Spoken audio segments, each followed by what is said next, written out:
Hola, bienvenidos a Esquina Literaria. Soy Yolanda Miranda y les estoy compartiendo la lectura de este libro, Cara a cara con el psicópata, de Vicente Garrido. Estamos en el capítulo número 1, que se llama En busca del psicópata, y el día de hoy vamos a leer Los impostores y los psicópatas.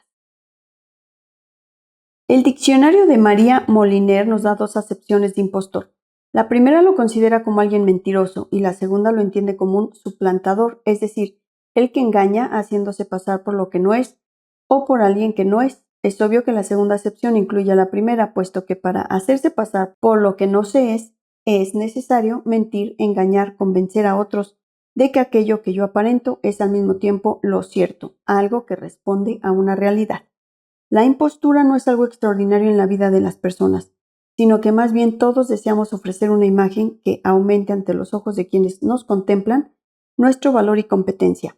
Estas pequeñas trampas persiguen que nos podamos mostrar como lo que no somos, y ni siquiera los intelectuales o sesudos profesores de universidad están libres de esta pretensión tan humana como nos enseñó el investigador Alan Sokal, al poner al descubierto las mentiras y argumentos chapuceros esgrimidos por supuestos grandes hombres de la cultura para consolidar su prestigio. Y como cualquier otra conducta que provea beneficios, es fácil hallar antecedentes en la historia de los hombres ilustres. Por ejemplo, uno de los más recientes biógrafos del gran filósofo René Descartes ha escrito que Descartes proclamó piadosamente y sí religiosamente que su objetivo en la vida era la búsqueda de la verdad, aunque en la práctica estaba más que dispuesto a difundir falsedades, siempre que fuesen beneficiosas. Sería prolijo e innecesario sacar a colación aquí otros antecedentes de falsedad notoria entre los intelectuales. Tantos hay. Los 5 hijos abandonados por el autor del Emilio, Jean-Jacques Rousseau, bellísimo tratado sobre la educación de los hijos, nunca supieron que su padre era un eximio adalid de la mejor pedagogía. Escribe con ironía el antropólogo español José Antonio Jáuregui. Pareciera que la impostura y la psicopatía deberían ir de la mano, según la descripción efectuada de este trastorno páginas atrás. Sin embargo, se hace necesario diferenciar al impostor profesional, que hace de su vida algo nuevo a través de la impostura, del psicópata, que emplea la impostura para lograr sus fines. Uno de los casos más espectaculares y sobrecogedores de crimen múltiple de los últimos años nos servirá para profundizar en esta discusión. El adversario. El 9 de enero de 1993, Jean-Claude Roman mató a su mujer Florence, a sus 2 hijos de corta edad, Antoine y Caroline, y a sus padres, e intentó aparentemente darse muerte sin que llegara a conseguirlo. Él había dejado una nota en su coche en la que se acusaba de los crímenes, asegurando además que todo lo que se creía saber de su carrera y de su actividad profesional era un puro engaño. Durante 18 años dijo que era médico y que ocupaba un alto cargo en la Organización Mundial de la Salud, la OMS, en Suiza, lo que no era verdad en ninguno de los dos casos. Nunca llegó a pasar segundo curso en la Facultad de Medicina, ya que no se presentó a los exámenes. Como enigmática explicación, el asesino había escrito en esa nota: un accidente banal, una injusticia puede provocar la locura. Perdón, Corinne, perdón, amigos míos, perdón a la buena gente de la Junta Escolar de Saint-Vincent que quería romperme la cara. ¿Qué accidente banal e injusticia reclamaba como decadente, como desencadenante de esa masacre? Parece que se refería al conflicto que Roman tuvo con parte de la junta escolar del colegio de sus hijos, debido al despido de un profesor. Roman se puso de su lado, aún en contra de la mayoría de sus colegas en esa junta. La cuestión es que en eso él estaba apoyado por su mujer, Florence, pero tuvieron una pelea cuando ésta supo que, en un principio, Roman había votado a favor de ese despido y no en contra, como le había manifestado. Por otra parte, esa Corinne, a la que también pide perdón, era su amante, y ambos se habían visto en París para acudir a una cena. Solo algunas horas antes de verse, Jean-Claude había matado a su mujer, sus hijos y sus padres. Ella no sospechó nada, por supuesto. Él había intentado matarla también en un recodo aislado del bosque. Ella forcejeó, él desistió y la llevó de vuelta a su casa diciendo que estaba gravemente enfermo y que eso explicaba su arrebato de demencia. Escribe Emmanuel Carrere, el literato francés que plasmó este extraordinario caso de impostura en el libro El adversario, que es Satanás en la Biblia. Luego se supo que Corinne le había confiado 900,000 francos para que los invirtiera en su nombre en un banco suizo donde se suponía que Roman podía sacarles un alto rendimiento.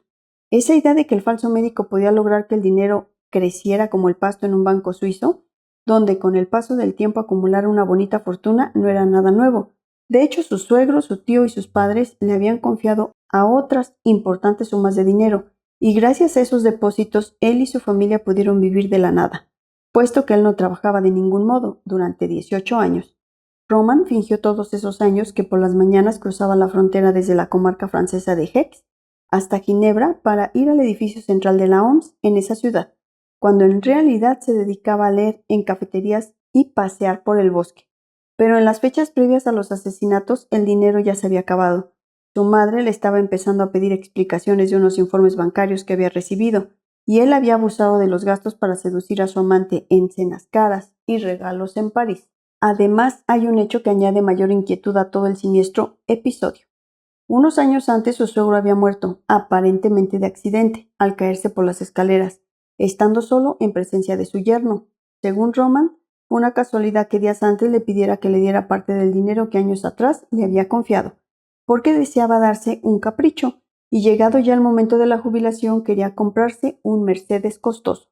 Como antes señalé, Roman, después de matar a su familia, sobrevivió a su intento de suicidio, aunque ¿fue este en verdad un intento real de morir o de nuevo una patraña? Veamos, después de tirotear a su mujer e hijos y luego también a sus padres, fue a ver a su amante Corinne y a la vuelta pasadas otras horas, prendió fuego a varias habitaciones de su casa, ingirió unos 20 barbitúricos con fecha ya caducada. Y luego quiso tumbarse al lado de Florence, quien bajo el edredón parecía dormida, pero veía mal. Le picaban los ojos, todavía no había prendido fuego en la alcoba, y los bomberos cuya sirena aseguraba no haber oído habían llegado ya. Como no conseguía respirar, se arrastró hasta la ventana y la abrió.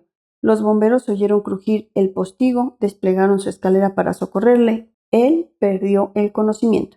Pero hubo otras cosas sorprendentes en el proceder del falso empleado de la OMS. El fiscal resumió muy bien el estupor que ocasionó el comportamiento del asesino, porque no solo se trató de que al principio lo negara todo, asegurando que un hombre vestido de negro que había entrado en la casa por la fuerza había disparado a los niños e incendiado la casa, y de que negara con vehemencia haber matado igualmente a sus padres. Uno no mata a su padre y a su madre, es el segundo mandamiento de Dios. Fue algo más relacionado con la imperturbabilidad de sus sentimientos y actos después de que hubiera acabado con su mujer e hijos, lo que choca realmente con la conducta decididamente desesperada del suicida. Tras haber releído con una voz blanca el relato insoportable del asesinato de los niños, el Ministerio Fiscal explotó teatralmente. En fin, es para volverse loco. ¿Cuál puede ser la reacción de un padre después de esto, si no dirigir el arma contra él? Pero no, la deja donde estaba, sale a comprar los periódicos, la vendedora le encuentra tranquilo y cortés, y hasta el día de hoy Roman se acuerda de que no compró el periódico deportivo L'Équipe, y después de matar a su vez a sus padres, no se apresura tampoco a reunirse con ellos en el otro mundo, sino que sigue esperando. Se decide finalmente a incendiar la casa, pero a las 4 de la mañana, la hora exacta en la que pasan los basureros, aguarda a que lleguen los bomberos para ingerir un puñado de comprimidos caducados desde hace 10 años, y para acabar, por si los bomberos remoloneaban creyendo que la casa estaba vacía, le señala su presencia abriendo la ventana.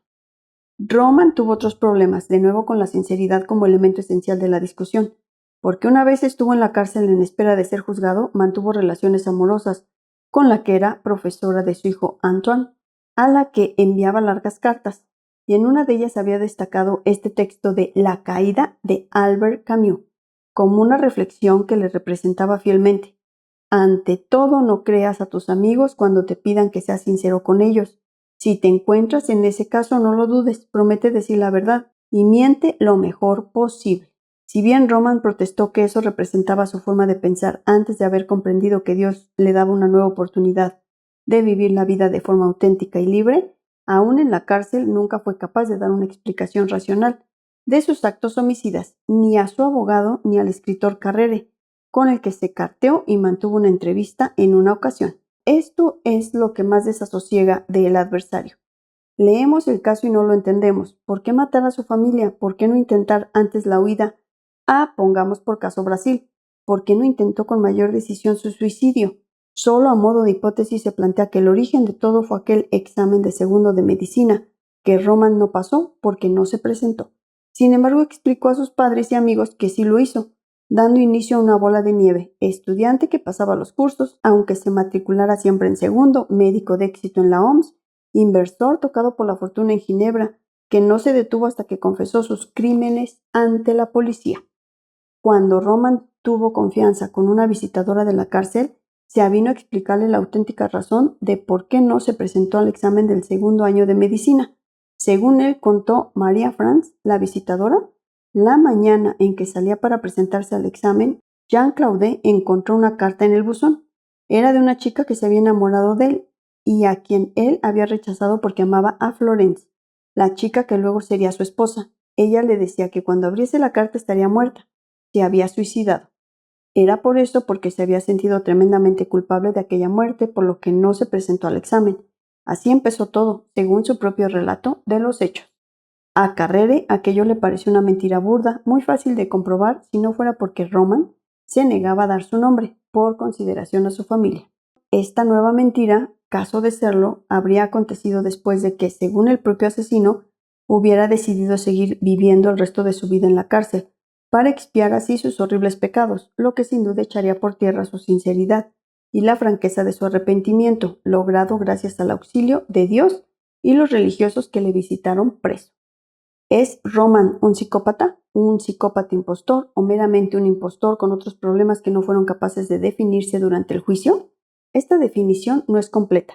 Sin embargo, ya que hay apuntes valiosos de aquellas sesiones, tal y como los recoge Carrere, encomendaron a psiquiatras que le examinaran. Les respondió la precisión de sus palabras y su afán constante de ofrecer de sí mismo una imagen favorable. Sin duda minimizaba la dificultad de inspirar una opinión favorable de ti mismo cuando acabas de masacrar a tu familia después de haber engañado y estafado a tu entorno durante 18 años. Sin duda le costaba a sí mismo desprenderse del personaje que había interpretado durante todos esos años, porque utilizaba todavía para granjear simpatías las técnicas que había fraguado el éxito del Dr. Roman: calma, mesura, una atención casi obsequiosa a las expectativas del interlocutor. Aquí creo que debemos buscar la clave de todo. Roman no es capaz de sentir de verdad, esto es, de experimentar como ser humano las emociones que nos identifican como tales: la piedad, la compasión, el sacrificio, el amor. En suma, si entendemos por esta palabra la capacidad de orientar buena parte de nuestra conducta hacia la meta expresa de procurar el bien de la persona a la que dirigimos ese sentimiento, Roman ha de prepararse previamente para saber cómo ha de actuar o sentir en las nuevas circunstancias.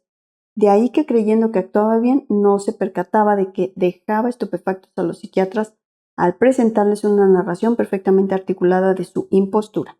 Cleckley, el investigador que escribió el libro más importante sobre los psicópatas del siglo XX, ya señaló esto con profunda lucidez.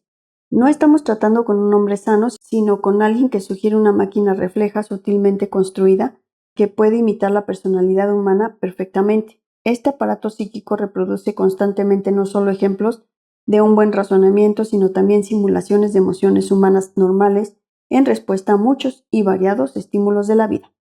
Y así Roman había sido siempre alguien controlado y amable, ahora seguía siéndolo, y no fue hasta que comprendió que debía poner en funcionamiento otro programa de sentimientos, el correspondiente al asesino que ha hecho algo monstruoso, que mostró sollozos y signos enfáticos de sufrimiento. Sin embargo, por ello mismo, los psiquiatras tenían la inquietante sensación de hallarse delante de un robot privado de toda capacidad de sentir, pero programado para analizar estímulos exteriores y adaptar a ellos sus reacciones.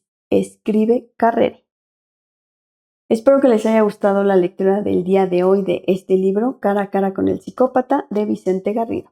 Los espero el próximo sábado para continuar con esta lectura. Muchas gracias por escuchar.